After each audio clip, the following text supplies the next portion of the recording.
ನಮ್ಮ ಸಿಟಿ ಬಗ್ಗೆ ಬಹಳ ಟಾರ್ಚರ್ ಕೊಟ್ಟಾರೆ, ಹಿಂಸಾ ಕೊಟ್ಟಾರೆ, ತಾವೆಲ್ಲ ನೋಡಿದ್ದೀವಿ. ಅದಕ್ಕಾಗಿ ನಾನು ಖಂಡನೆ ಮಾಡ್ತೀನಿ. ಅವ್ರಿಗೇನು ಏಟಾಗಿದೆಯಾ? ಅವ್ರಿಗೇನು ಪೆಟ್ಟು ಬಿದ್ದಿದ್ಯಾ? ಏನಾರು ಮೈ ಗಾಯ ಆಗಿದೆಯಾ? ಆ ಥರ ಏನಾಗಿದೆಯಾ? ಇಲ್ಲ, ಅವರು ಎಲ್ಲಾದ್ರೂ ಕರ್ಕೊಂಡು ಹೋಗೋ ಟೈಮ್ನಲ್ಲಿ ಅವರು ಹಾಗೂ ಜಬರ್ದಸ್ತಿ ಬ್ಯಾನ್ನಲ್ಲಿ ಹಕ್ತಾಯಿನಲ್ಲಿ ಆಗಿದೆ ಹೇಳ್ತಾರೆ ಅವರು. ತಲೆಗೆ ಏಟಾಗಿದೆಯಾ? ಹಿಂಗಾಗಿದೆ. ಬ್ಲಡ್ ಬಂದಿದೆ. ಬ್ಲಡ್ ಬಂದಿದೆ. ಟಿವಿನಲ್ಲಿ ತೋರಿಸ್ತಾರಣ್ಣ, ಟಿವಿ ಎಲ್ಲ ಟಿವಿ ಬರ್ತಿದ್ದೇನ. ತಾವಿಗೆ ಭೇಟಿ ಆದಾಗ ಏನಿತ್ತು ಕಂಡೀಷನ್ ಅಂತ ಕೇಳ್ತಾರೆ. ನಾವು ಫಸ್ಟ್ ಚೆನ್ನಾಗಿತ್ತು. ನಾವು ಖಾನಾಪುರ ಭೇಟಿ ಆದ್ಮೇಲೆ ನಾನು ಹಿಂಗೆ ಮಾತಾಡಿದ್ದೀನಿ, ಹೆಂಗಿರಿಲ್ಲ. ಆಮೇಲೆ ಈ 12 ಆದ್ಮೇಲೆ ಆಗಿದೆ ಪೂರ.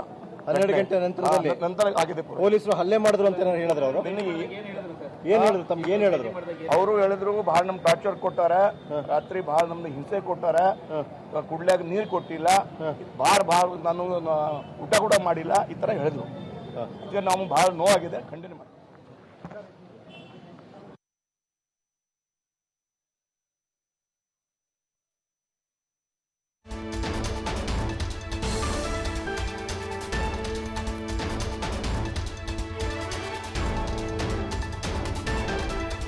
ಸಿಟಿ ರವಿ ಅವರನ್ನ ಅರೆಸ್ಟ್ ಮಾಡಿದ್ದಾರೆ. ಹಿರೇಬಾಗೇವಾಡಿ ಠಾಣೆಗೆ ಕರ್ಕೊಂಡು ಹೋಗಿದ್ರು. ಅಲ್ಲಿ ಅವರಿಗೆ ಸಪೋರ್ಟ್ ಮಾಡೋ ರೀತಿ ಬಿಜೆಪಿ ನಾಯಕರು ಹೋಗಿದ್ದಾರೆ.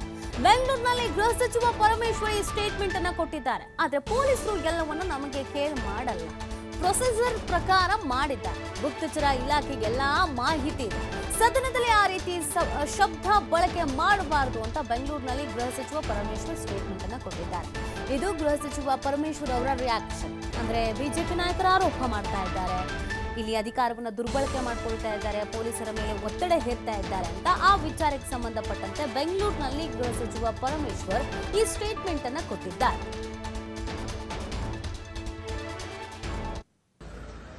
ಅವರು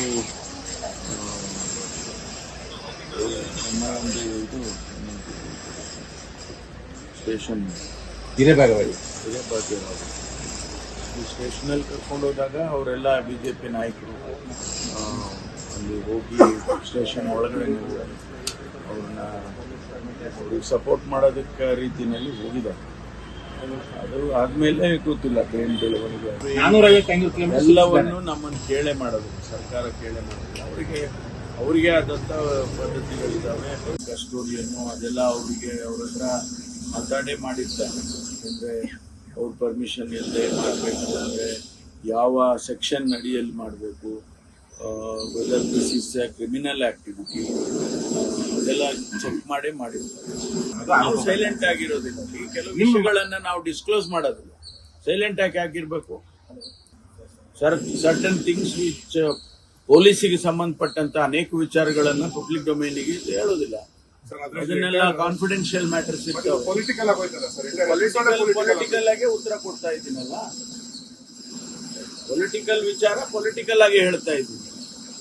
ಪೊಲೀಸ್ ಇನ್ಫಾರ್ಮೇಶನ್ಸ್, ಕಾನ್ಫಿಡೆನ್ಷಿಯಲ್ ಇನ್ಫಾರ್ಮೇಶನ್ ಅನ್ನ ಮಾಧ್ಯಮದ ಮುಂದೆ ನಾನು ಶೇರ್ ಮಾಡಕ್ಕಾಗಲ್ಲ. ಪ್ರತಿಯೊಂದನ್ನು ನಾವ್ಯಾರು ಮುಖ್ಯಮಂತ್ರಿಗಳಾಗ್ಲಿ ನಾನಾಗ್ಲಿ ಸೂಚನೆ ಕೊಡೋದಿಲ್ಲ. ಅವರಿಗೆ ಆದಂತ ಪ್ರೊಸೀಜರ್ಸ್ ಇದೆ, ಅದನ್ನ ಅವರು ಮಾಡ್ತಾರೆ. ಇವತ್ತು ಅವರು ಕೋರ್ಟಿಗೆ ಪ್ರೊಡ್ಯೂಸ್ ಮಾಡೋದು ಅಷ್ಟು ದಟ್ ಎಕ್ಸ್ಟೆಂಟ್ ಐನೋ. ಪ್ರೊಸೀಜರ್ ಹಿಂಗೆ ಮಾಡಬೇಕು ಹಂಗೆ ಮಾಡಬೇಕು ಅಂತ ಯಾರು ಹೇಳಕ್ ಹೋಗಲ್ಲ.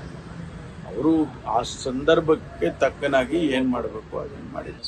ಖಾನಾಪುರ ಪೊಲೀಸ್ ಸ್ಟೇಷನ್ ಒಳಗಡೆ ಏಟಾಗಿದೆ ಸರ್? ಅವ್ರಿಗೆ ಗೊತ್ತಿಲ್ಲ, ನನ್ನ ಮಾಹಿತಿ ತಗೊಳ್ತೀನಿ. ಅವರು ಯಾರು ಮುಖ್ಯಮಂತ್ರಿಗಳಾಗ್ಲಿ ನಾನಾಗ್ಲಿ ಸೂಚನೆ ಕೊಡೋದಿಲ್ಲ. ಅವರಿಗೆ ಆದಂತ ಪ್ರೊಸೀಜರ್ಸ್ ಇದೆ, ಅದನ್ನ ಅವರು ಮಾಡ್ತಾರೆ. ಇವತ್ತು ಅವರು ಕೋರ್ಟಿಗೆ ಪ್ರೊಡ್ಯೂಸ್ ಮಾಡೋದು ಅಷ್ಟು ದಟ್ ಎಕ್ಸ್ಟೆಂಟ್ ಐನೋ. ಪ್ರೊಸೀಜರ್ ಬಗ್ಗೆನೇ ಆಕ್ಷೇಪಗಳಿದೆ ಸರ್. ಯಾವುದೋ ಒಂದು ಆರೋಪಿಗೆ ಸ್ಟೇಷನ್ ಎಲ್ಲವನ್ನು ನಮ್ಮನ್ನು ಕೇಳೇ ಮಾಡೋದು, ಸರ್ಕಾರ ಕೇಳೇ ಮಾಡೋದಿಲ್ಲ. ಅವರಿಗೆ ಆದಂತ ಪದ್ಧತಿಗಳಿದ್ದಾವೆ. ಕಸ್ಟೋಡಿಯನ್ನು ಅದೆಲ್ಲ ಅವರಿಗೆ ಅವ್ರ ಹತ್ರ ಮಾತಾಡೇ ಮಾಡಿರ್ತಾರೆ. ಅಂದರೆ ಅವ್ರ ಪರ್ಮಿಷನ್ ಇಲ್ಲದೆ ಮಾಡಬೇಕು ಅಂದರೆ ಯಾವ ಸೆಕ್ಷನ್ ಅಡಿಯಲ್ಲಿ ಮಾಡಬೇಕು, weather this is A criminal activity, ಅದೆಲ್ಲ ಚೆಕ್ ಮಾಡೇ ಮಾಡಿರ್ತಾರೆ. ನಾವು ಸೈಲೆಂಟ್ ಆಗಿರೋದಿಲ್ಲ. ಈ ಕೆಲವು ವಿಷಯಗಳನ್ನ ನಾವು ಡಿಸ್ಕ್ಲೋಸ್ ಮಾಡೋದಿಲ್ಲ. ಸೈಲೆಂಟ್ ಆಗಿ ಆಗಿರ್ಬೇಕು. ಸರ್ಟನ್ ಥಿಂಗ್ಸ್ ವಿಚ್ ಪೊಲೀಸಿಗೆ ಸಂಬಂಧಪಟ್ಟಂತ ಅನೇಕ ವಿಚಾರಗಳನ್ನ ಪಬ್ಲಿಕ್ ಡೊಮೈನಿಗೆ ಹೇಳೋದಿಲ್ಲ. ಅದನ್ನೆಲ್ಲ ಕಾನ್ಫಿಡೆನ್ಷಿಯಲ್ ಮ್ಯಾಟರ್ಸ್ ಇರ್ತಾವೆ.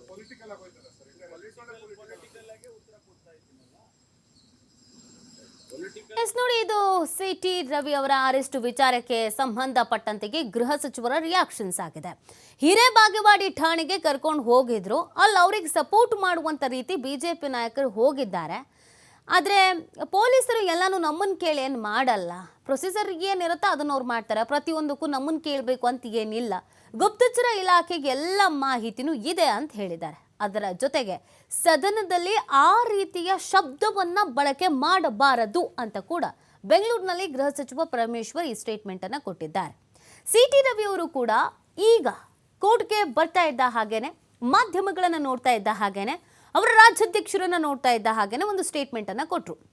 ಅಂದ್ರೆ ಅವ್ರು ಹೇಳ್ಕೊಂಡ್ರು, ಏನೇನಾಗಿದೆ ಎಲ್ಲವನ್ನ ನ್ಯಾಯಾಧೀಶರ ಮುಂದೆನೆ ಹೇಳ್ತೀನಿ. ಜೊತೆಗೆ ಅವರ ರಾಜ್ಯಾಧ್ಯಕ್ಷರ ಬಳಿ ಅಳಲನ್ನು ತೊಡ್ಕೊಳ್ತಾ ಇದ್ರು. 3 ಜಿಲ್ಲೆ ಸುತ್ತಿಸಿದ್ದಾರೆ ಸರ್, ನನಗೆ ರಾತ್ರಿ 11 ಗಂಟೆಯಿಂದ 3 ಕಡೆ ಸುತ್ತಿಸಿದ್ದಾರೆ ಅಂತ ಹೇಳ್ತಾ ಇದ್ರು. ಮತ್ತೆ ಬಿಜೆಪಿಯ ನಾಯಕರುಗಳು ಆರೋಪಿಸ್ತಾ ಇದ್ದಾರೆ, ಕುಡಿಯೋಕೆ ನೀರನ್ನು ಕೊಟ್ಟಿಲ್ವಂತೆ, ಊಟನೂ ಕೊಟ್ಟಿಲ್ವಂತೆ, ತಲೆಯಲ್ಲಿ ರಕ್ತ ಬರೋ ಹಾಗೆ ಹಲ್ಲೇನೂ ಆಗಿದೆ ಅಂತ. ಸೊ ಅದು ಪೊಲೀಸರು ಹೊಡೆದಿದ್ದಾರಾ? ಅಲ್ಲ, ಅದು ಗಾಡಿಯಲ್ಲಿ ಹತ್ತುವಾಗ ಏನೋ ತಗಲಿ ಗಾಯ ಆಗಿದೆ ಅಂತ. ಸೊ ಈಗ ಮೆಡಿಕಲ್ ಚೆಕಪ್ ಆಯ್ತಲ್ಲ, ಅದರಲ್ಲಿ ಏನಾದ್ರು ಗಾಯದ ಗಂಭೀರತೆ ಇದೆಯಾ? ಸದ್ಯದ ಮಟ್ಟಿಗೆ ಅವರಿಗೆ ಬ್ಯಾಂಡೇಜ್ ಹಾಕಿದ್ದಾರೆ. ಜೊತೆಗೆ ಅವರ ಹೆಲ್ತ್ ಏನಿದೆ ಅದು ಸ್ಟೇಬಲ್ ಆಗಿದೆ, ಏನು ಸಮಸ್ಯೆ ಇಲ್ಲ ಅನ್ನೋದನ್ನು ವೈದ್ಯರು ಹೇಳಿದ್ದಾರೆ. ಸದ್ಯ ಈಗ ಕೋರ್ಟ್ಗೆ ಕರ್ಕೊಂಡು ಹೋಗ್ತಾ ಇರುವಂಥ ದೃಶ್ಯವನ್ನು ನೀವು ನೋಡಿದ್ರಿ. ಆಲ್ರೆಡಿ ಕೋರ್ಟ್ನ ಒಳಗಡೆ ಕರ್ಕೊಂಡು ಹೋಗಿದ್ದಾರೆ. ಸೊ ಇದಾದ ಮೇಲಿನ ವಿಚಾರಗಳಿಗೆ ಏನಾಗಿರುತ್ತೆ ಅನ್ನೋದು ಈ ಕುತೂಹಲಕ್ಕೆ ಕಾರಣವಾಗ್ತಾ ಇದೆ. ಏನು ಆದೇಶ ಬರಬಹುದು ಅಂತ. ಒಟ್ಟಿನಲ್ಲಿ ಕಾಂಗ್ರೆಸ್ನ ನಾಯಕರಂತೂ ಸಮರ್ಥಿಸ್ಕೊಳ್ತಾ ಇದ್ದಾರೆ, ನಾವು ಮಾಡಿದ್ರಲ್ಲಿ ತಪ್ಪೇನೂ ಇಲ್ಲ, ಆ ಥರ ಶಬ್ದವನ್ನು ಬಳಕೆ ಮಾಡಲೇಬಾರ್ದು, ಮಾಡಿದ್ದಾರೆ, ಅದಕ್ಕೇನು ಲೀಗಲ್ ಆಗಿ ಆ್ಯಕ್ಷನ್ ತೆಗೆದುಕೊಳ್ಬೇಕಾಗಿತ್ತು, ಲೀಗಲ್ ಆಗಿ ಆ್ಯಕ್ಷನ್ ತೆಗೆದುಕೊಂಡಿದ್ದೀವಿ ಅನ್ನೋದನ್ನು ಹೇಳ್ತಾ ಇದ್ದಾರೆ. ಇನ್ನೊಂದು ಕಡೆಯಲ್ಲಿ ಬಿಜೆಪಿ ನಾಯಕರು ಇದು ಪಕ್ಕ ಪ್ಲ್ಯಾಂಡ್, ಬೇಕು ಅಂತಾನೆ ಮಾಡಿರೋದು ಅನ್ನುವಂಥದ್ದನ್ನು ಹೇಳ್ತಾ ಇದ್ದಾರೆ. ಇದೆಲ್ಲದರ ನಡುವೆ ರಾತ್ರಿಯೆಲ್ಲ ಹೈಡ್ರಾಮಾ ನಡೆದಿತ್ತಲ್ಲ, ಅದು ಸಾಕಷ್ಟು ಪ್ರಶ್ನೆಯನ್ನು ಹುಟ್ಟಾಕ್ತಾ ಇರೋದು.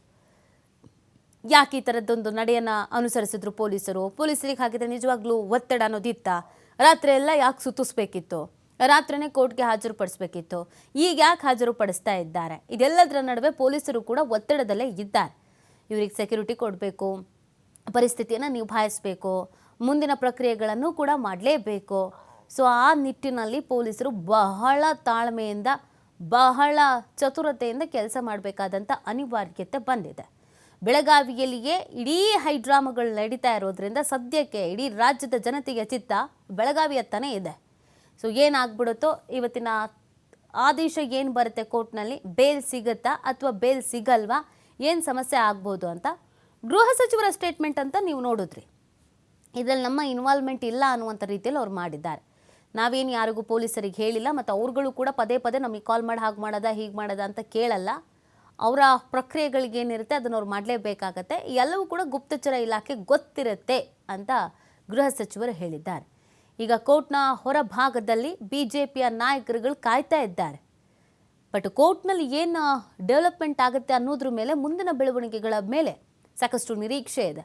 ಅಕಸ್ಮಾತ್ ಬೇಲ್ ಸಿಕ್ಕರೆ ಫೈನ್, ಬೇಲ್ ಸಿಗಲಿಲ್ಲ ಅಂತಂದರೆ ಮತ್ತಷ್ಟು ಹೈಡ್ರಾಮಾ ಸೃಷ್ಟಿಯಾಗಬಹುದು. ಸೊ ಹಾಗಾಗಿ ಕೋರ್ಟ್ನ ಮುಂಭಾಗದಲ್ಲೇ ನಾಯಕರುಗಳು ಕಾಯ್ತಾ ಇದ್ದಾರೆ, ಏನು ಆದೇಶ ಬರಬಹುದು, ಏನಾಗಬಹುದು ಅಂತ. ಇದೀಗ ಕೋರ್ಟ್ಗೆ ಸಿಟಿ ರವಿ ಅವರನ್ನು ಹಾಜರು ಮಾಡಿ ಒಂದು 10 ನಿಮಿಷ